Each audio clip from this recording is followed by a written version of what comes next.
이동걸 산업은행 회장이 오늘 기자간담회를 열고 금호타이어 매각건과 관련해 모든 이해 당사자가 고통을 분담한다면 충분히 회생할 수 있다고 강조했습니다. KT가 빅데이터 분석을 통해 자사가 보유한 ICT 인프라 1,500곳에 공기질 측정기를 설치하고 수집된 데이터를 정부에 제공해 미세먼지 해결을 돕기로 했습니다. 금융감독원이 앞으로 증권사의 규모와 영업 특성에 따라 규제와 감독을 차별화하고 초대형 투자은행 관련 감독 규정을 마련키로 했습니다. 정부는 학생과 기업에게 교육비를 지원해주고 기업은 학생들에게 직업훈련과 정규직 취업 보장까지 해주는 일학습 병행제 사업 현장을 찾아가 봤습니다.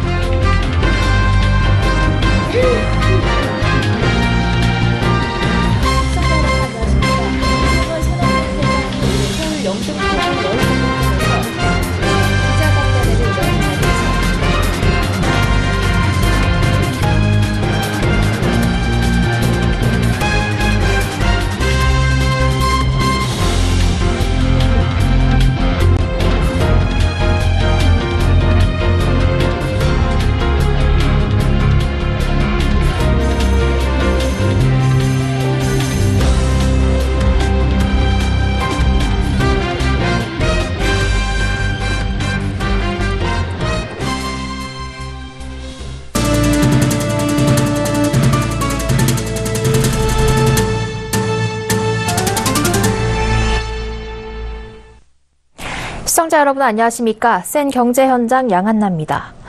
이동걸 산업은행 회장이 오늘 서울 영등포구 여의도 본점에서 취임 기자간담회를 연 자리에서 최대 현안인 금호타이어 매각과 관련한 입장을 밝혔습니다. 요약하면 금호타이어 회생 가능성을 높게 보지만 그러기 위해선 이해 당사자의 고통 분담이 필요하다는 겁니다. 앵커 리포트입니다. 이동걸 산업은행 회장이 금호타이어의 회생 가능성을 긍정적으로 생각한다고 밝혔습니다. 이 회장은 오늘 취임 기자간담회에서 금호타이어 매각건과 관련한 기자들의 질문에 이같이 답했습니다. 이 회장은 주주, 근로자, 채권단, 지역사회 등을 포함한 모든 이해 당사자가 기업 살리기에 동참한다면 성공 가능성이 커진다며 금호타이어의 회생을 위해서는 이해 당사자들의 협조가 필요하다는 점을 강조했습니다. 이해 당사자들이 모두 다 협조해서 고통을 분담한다면 충분히 회생할 가능성도 있지 않을까 하고 긍정적으로 생각하고 있는 단계입니다. 그러나 금호타이어의 회생 가능성을 긍정적으로 본 것과 금호타이어가 제출한 자구계획안에 대한 평가는 별개임을 밝혔습니다. 자구계획안대로 실현 가능한지 여부, 실행했을 때 금호타이어가 회생 가능한지 여부, 그 두 가지 기준을 놓고 심도 깊게 지금 내부에서 검토하고 있고요. 아마 내일쯤에 모종의 결론이 나지 않을까. 그는 이어 산업은행은 대단히 중요한 기관이라고 생각한다면서 구조조정이 마무리되면 내부 직원들의 역량 강화를 집중적으로 추진해 나갈 것이라고 말했습니다. 올해 초 6천억 원 규모의 대규모 유동성 지원을 한 대우조선해양에 대해선 현재 위험한 고비를 넘긴 것 같다고 전하며 실사 단계를 거쳐 9월 말 매각 공고를 낸 후 순차적인 절차를 거쳐 내년 초쯤 매각이 성사될 것으로 예측한다고 전했습니다. 서울경제TV 양한나입니다. 뿌옇게 변한 하늘, 이제 미세먼지는 우리 생활과 뗄 수 없는 존재라고 할 수 있는 정도인데요. 미세먼지 위험을 해소하기 위해 KT가 팔을 걷어붙였습니다. 이보경 기자입니다. 경기도 양주시의 한국외식과학고등학교. 조리실에 설치된 공기질 측정기 색깔이 나쁨을 의미하는 빨간불로 바뀌자 공기청정기를 가동합니다. 아무래도 음식을 하는 곳이다 보니까 공기가 되게 중요하고 먹는 거기 때문에 중요한데 공기청정기하고 공기청정기가 있어가지고 되게 안심하고 일할 수 있는 것 같아요. 학교에 IoT 기반 실내외 공기질 측정기를 설치해 실시간으로 공기질을 관리하고 있는 덕분입니다. KT가 이러한 정보통신 기술을 활용해 사회적으로 문제가 되고 있는 미세먼지 해결을 위해 나섰습니다. 측정소 설치, IoT 기반의 미세먼지 플랫폼 설치 및 운영 등 에어맥 코리아 프로젝트에 100억 정도를 투자할 계획입니다. 우선 KT는 빅데이터 분석을 통해 KT가 보유하고 있는 통신주와 공중전화 부수 등 500만 개의 ICT 인프라 중 최적의 장소 1,500곳을 선정해 공기질 측정기를 설치합니다. 이렇게 촘촘하게 설치된 측정기에서 수집된 데이터들은 정부에 제공돼 미세먼지 저감 정책 수립에 활용됩니다. 또 KT는 이렇게 모인 빅데이터를 분석해 미세먼지의 발생 원인, 확산 예측 등에 활용한다는 계획입니다. 서울경제TV 이보경입니다. 금융감독원이 그동안 획일적이던 증권사에 대한 감독과 규제를 차별화하기로 했습니다. 증권사 규모와 영업 특성 등을 고려해 건전성 규제 등을 탄력적으로 적용하겠다는 건데요. 초대형 IB 출범에 발맞춰 관련 감독 규정도 마련할 방침입니다. 김성훈 기자입니다. 금융감독원이 현재 모든 증권사에 획일적으로 적용하고 있는 규제와 감독을 증권사 규모와 영업 특성별로 차별화해 적용하겠다고 밝혔습니다. 최영식 금융감독원장은 지난 18일 국회 정무위원회 업무보고에서 초대형 종합금융투자사업자 시행에 따라 예상되는 증권산업 재편 등 금융감독 이슈에 선제적이고 체계적으로 대비할 것이라고 강조했습니다. 이에 따라 초대형 IB를 비롯한 대형사는 기업금융 업무 등에 차질이 없도록 시스템 위험 관리 부분을 중점적으로 감독하고 중소형 증권사의 경우 업무 부문별 특성을 고려한 선별적 감독을 시행할 방침입니다. 특히 초대형 IB 등장으로 먹거리가 절실해진 중소형 증권사들이 과도한 위험을 무릅쓰며 수익에 몰두하지는 않는지 집중 감독할 계획입니다. 중소형사의 채무보증, 부동산 등 특정 자산 쏠림 현상을 중점적으로 관찰하고 불건전, 불안전 영업에 대한 단속도 강화하기로 했습니다. 연내 출범하는 초대형 IB에 대한 관리 방안도 나왔습니다. 금감원은 9월에서 10월 중에는 금융위원회와 증권선물위원회에 초대형 IB 지정, 인가 안건을 동시에 상정할 예정입니다. 앞으로 초대형 IB가 출범하면 금감원은 발행어음 등 신규 상품 취급에 따른 상품 설명과 투자 광고에 대한 기준을 마련하고 판매 실태 파악을 위한 현장 점검에도 나설 방침입니다. 또 초대형 IB 인가를 받은 후에도 각 증권사가 최소 영업자본이나 필요유지 자기자본을 유지하고 있는지 현장 검사도 확대하기로 했습니다. 특히 초대형 IB의 경우 증권사가 은행과 같은 수신기관의 역할을 하고 자금 조달과 운용과 관련된 위험이 증가함에 따라 시스템 관련 위험도 확대될 가능성이 있기 때문에 사전에 스트레스 테스트를 하는 등 건전성 관련 감독 검사를 강화하기로 했습니다. 서울경제TV 김성훈입니다. 고등학생들에게 직업훈련을 시켜주고 교육과정이 끝나면 정규직으로 취업을 보장해주는 회사가 있습니다. 기업은 사전교육을 통해 전문성을 갖춘 핵심 인재를 키울 수 있는 장점이 있는데요. 여기에 정부도 학생과 기업에게 교육비 지원 등을 해줘 참여를 독려하고 있습니다. 현장을 정창신 기자가 다녀왔습니다. 서울 성동구에서 수입차 판매와 정비 등의 업무를 하는 한 수입차 딜러 업체. 앳된 얼굴을 한 학생이 선배에게 정비 업무를 배우고 있습니다. 메모도 해가며 진지한 표정으로 설명을 듣습니다. 정부가 추진 중인 일학습 병행제 사업을 통해 선발된 고등학생들입니다. 일학습 병행제란 지난 2013년 독일 스위스의 도제식 교육 시스템을 우리 실정에 맞게 변형해 도입된 제도입니다. 기업이 고등학교 2학년생을 선발해 2년간 교육훈련을 시켜주고 전문성을 갖춘 핵심 인재로 키워내는 겁니다. 취업 준비생들이 어학 성적과 공모전 등을 준비할 시간에 이들은 미리 업무를 배우고 교육 과정을 마친 뒤엔 정규직으로 취업이 보장됩니다. 보통 고등학교 졸업하면 대학에 가고, 근데 대학에 가도 취업하려고 토익 따고 어학 점수 따고 스펙 쌓으려고 하잖아요. 근데 저희는 그런 스펙 쌓을 시간에 일을 먼저 배우고 취업도 되고 일석이조인 것 같습니다. 정부는 일학습 병행제 참여 학생에겐 1인당 매월 40만 원의 지원금을 비롯해 교육훈련에 들어가는 경비를 지원해주고 있습니다. 참여 기업은 우수인재를 선점할 수 있고 교육과정을 거쳐 숙련된 고급 인력으로 키울 수 있어 생산성을 높일 수 있습니다. 여기에 병역특례 지정업체 선정 1순위 혜택, 조달청 입찰 사업 참여 시 가점 등을 받을 수 있습니다. 저희는 고등학생 5명을 선발해서 지금 교육 중에 있으며 어린 나이 때부터 이제 도제식으로 교육을 받아서 교육 과정이 다 끝난 뒤에는 저희가 원하는 그런 전문 인력이 될 것이라고 저희는 기대하고 있습니다. 고용노동부 조사에 따르면 지난 2013년 시작된 일학습 병행제 사업의 참여 기업 수는 51개에 불과했지만 현재 1,401개로 급증했습니다. 참여 학생 수도 같은 기간 171명에서 48,382명으로 큰 증가폭을 기록하고 있습니다. 정부는 4차 산업혁명 시대를 대비해 최첨단 신기술 분야에도 일학습 병행제를 추진해 핵심 인재를 양성한다는 계획입니다. 서울경제TV 정창신입니다.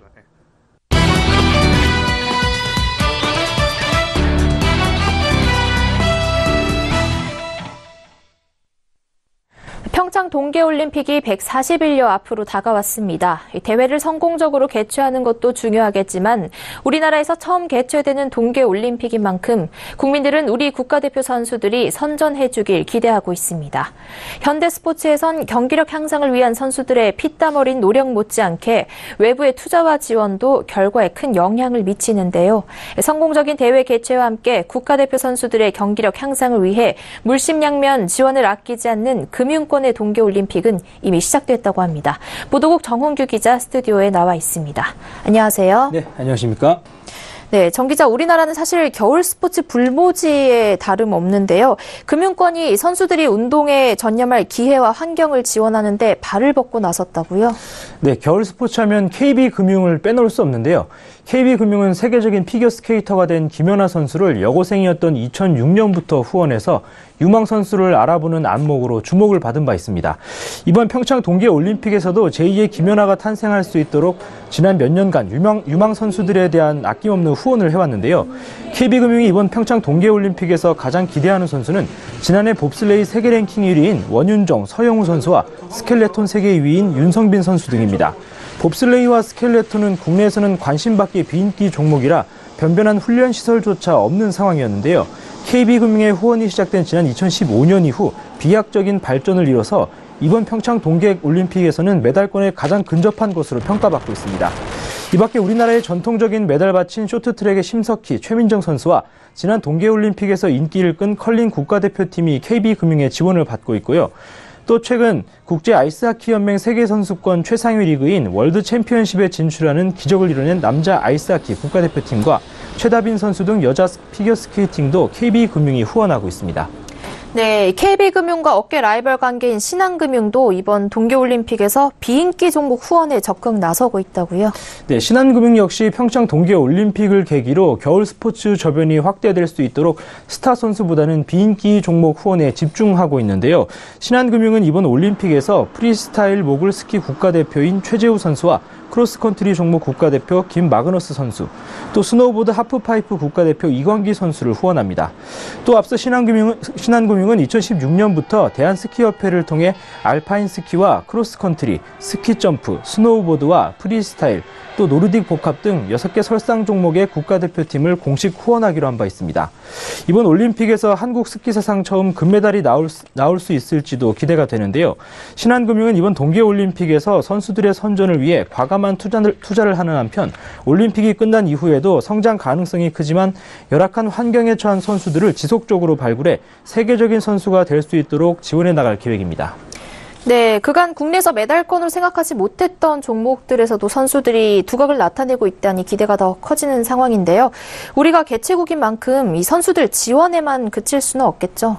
네, 금융권은 국가대표 선수 후원뿐 아니라 평창 동계올림픽의 성공적인 개최를 위해서 금융 서비스나 인프라 투자에도 나서고 있는데요. 평창 동계올림픽 공식 후원은행인 KB하나은행은 지난 11일 을지로 본점 앞에서 올림픽 성공기원 기념화폐 가입식 행사로 분위기 띄우기에 나섰습니다. 이번 올림픽 마스코트인 수호랑과 반다비를 활용한 전용 통장도 출시할 예정이고 앞으로 다양한 프로젝트를 지속적으로 추진해서 평창 동계올림픽에 대한 국민들의 관심을 끌어올릴 계획입니다. 또 평창올림픽 조직위원회의 주거래은행으로서 대회 운영자금 관리와 입장권 판매 대금 수납 역할도 담당하게 되는데요. 올림픽 기간 중에는 경기장과 선수촌 등에 임시 점포를 설치하거나 현금 자동 이출금기를 운영하게 됩니다. 우리은행의 경우 평창 올림픽이 열리는 평창 지역 풍력 발전에 투자해 현지 인프라 구축을 지원했는데요. 총 2건의 풍력 발전 단지에 각각 360억 원과 370억 원을 투자했습니다. 네, 금융권의 평창 동계올림픽 지원과 투자에 대해 정홍규 기자와 이야기 나눠봤습니다. 고맙습니다. 네, 감사합니다.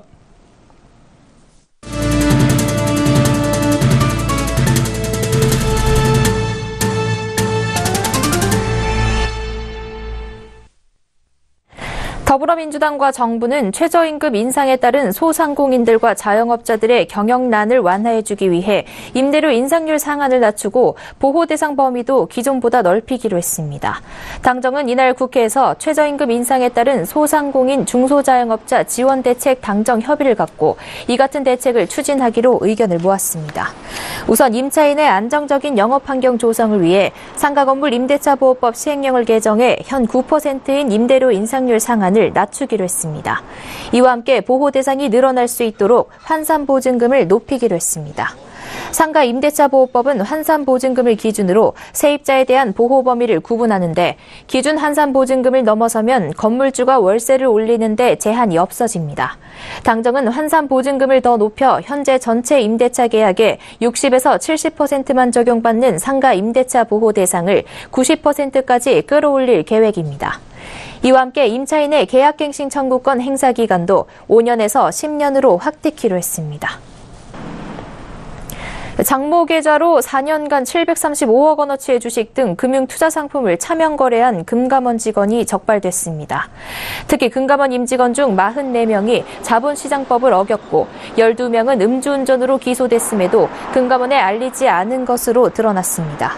감사원은 이러한 내용을 포함한 292쪽 분량의 금융감독원 기간운영 감사보고서를 오늘 공개했습니다. 자본시장법상 증권회사 등 금융투자업 임직원이 금융투자 상품을 자기 매매할 때는 자기 명의로 하나의 계좌를 통해 매매해야 하며 매매 명세를 분기별로 소속회사에 통지해야 합니다. 금감원은 금융회사 임직원들이 이 규정을 잘 지키는지 점검하는 역할을 하며 같은 법에 따라 금감원 임직원들도 이 조항을 준수할 의무가 있습니다. 그럼에도 금감원 직원들이 이를 어기다 대거 적발된 겁니다.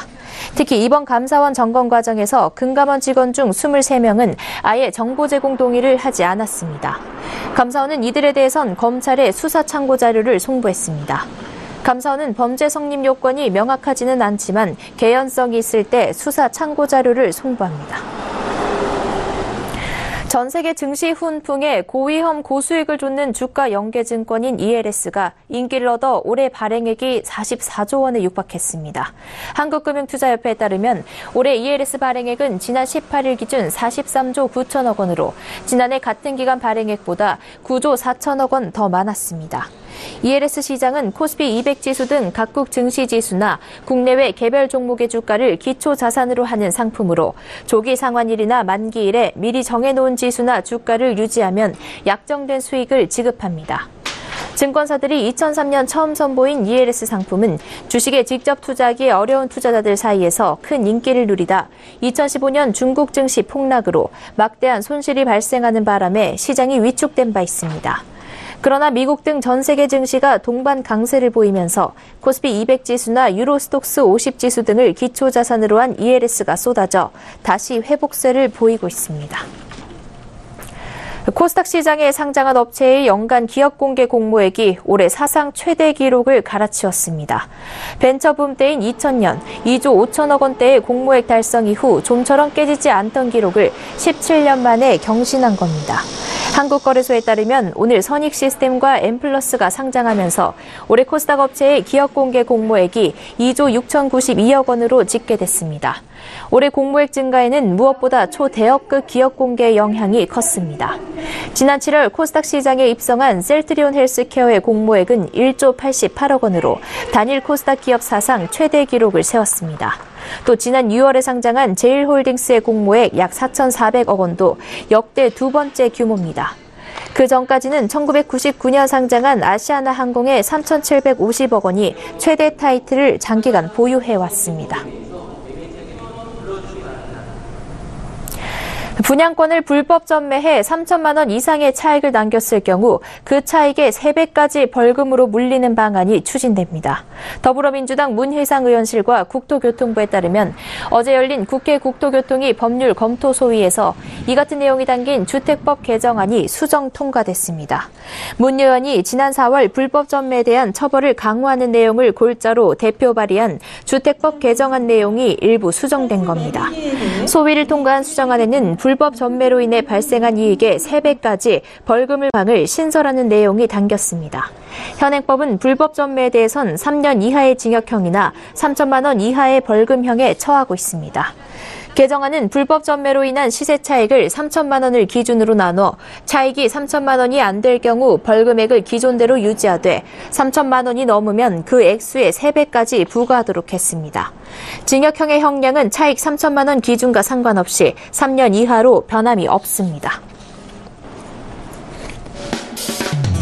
대정부 시위에 참여했다 경찰 물대포에 맞고 쓰러져 300여일 사경을 헤매다 숨진 고 백남기 농민 일주기 추모대회가 이번 주 토요일 23일 종로와 광화문 일대에서 대규모로 열립니다. 한국외식산업연구원이 청탁금지법 시행 후 1년여를 맞아 420개 외식업체를 대상으로 실시한 영향조사에서 10곳 중 6곳 이상은 매출에 타격을 입었다고 답했습니다. 환경부는 미세먼지가 증가하는 가을철에 맞춰 11월까지 전국 지자체에서 자동차 공회전 집중 단속을 벌이기로 했습니다. 적발시 과태료는 5만 원입니다. 검찰이 채용 비리 의혹을 받고 있는 강원랜드, 한국서부발전, 대한석탄공사, 한국디자인진흥원의 사무실 및 의혹 관련자 주거지 등을 대상으로 오늘 압수수색에 나섰습니다.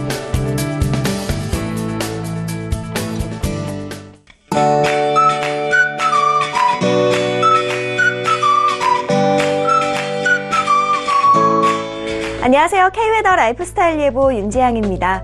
어제와 달리 오늘 맑은 하늘이 펼쳐졌는데요. 오늘 오후 인천공항의 하늘입니다. 파란 하늘에 구름이 10개 끼어 있고 햇살이 강하게 비치고 있는데요.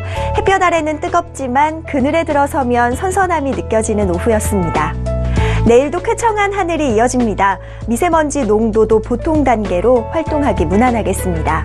다만 10도 이상 크게 벌어지는 일교차에는 유의하셔야겠습니다.